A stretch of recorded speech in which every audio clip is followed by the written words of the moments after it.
wayo masoyi ka tafi ka bar ni ya zan yi ni da raina.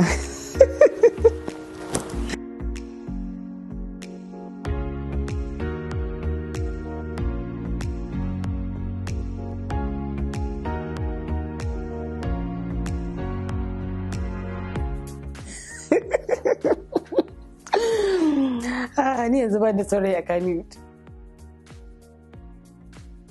A baya na yi Misbah M. Ahmed, shi kaɗai ne taɓa yi saurayina. To tunda ta zama ɓoyayya kawai abu ta ɓoyayyar. Ina taɓawa gaskiya.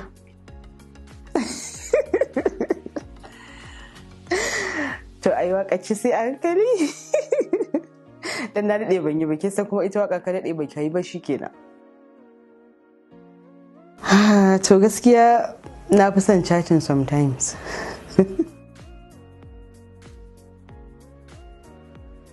Daga na tashi daga bacci ina fitowa, gidana yana da faɗi, ina fitowa inda fulawoyi suke in zauna, ina azkar a gurin, kuma anan nake shan tea, anan nake breakfast. Saurayina na farko a rayuwa wani balarabe ne. Saboda sanda na dan fara tashi ba a Najeriya nake ba, ina Saudi Arabia. To wani balarabe na fara yi, saurayina sunan shi Faisal. Kaman sana'a goma maganin mai gasa. Ina son wannan kalmar. So lokacin babu handset a hannun mutane, farkon da aka fara yin wayan hannu. Na je Saudi, na dawo a Saudi akwai wata waya turayya. A nan akwai ta, a lokacin ta zama kamar akwai ta a gurare, amma ba kowa ke rike ta ba, tana da tsada sosai. Sai na sai ta robarta a Saudi. Da na zo Najeriya sai nake ce ma mutane, nake cewa wannan ta gaske ce.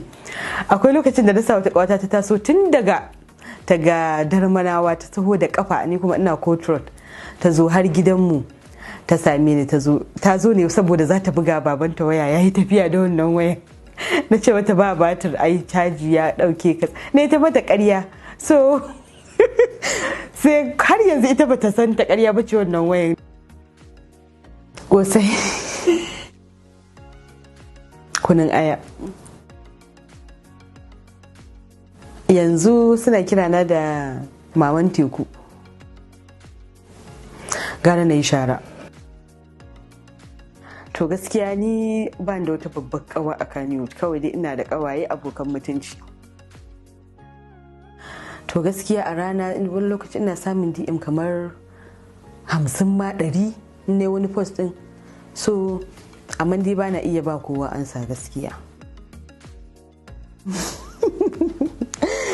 Insha Allah wannan ba da daɗewa ba.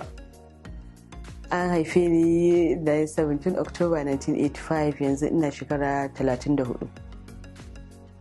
Ina iya magana da yare guda 3 zuwa 4. Ina magana da Hausa, ina magana da Larabci, ina magana da Turanci, kuma ina magana da Fulatanci kaɗan-kaɗan. Wallahi ana ahubbakum ya habaib.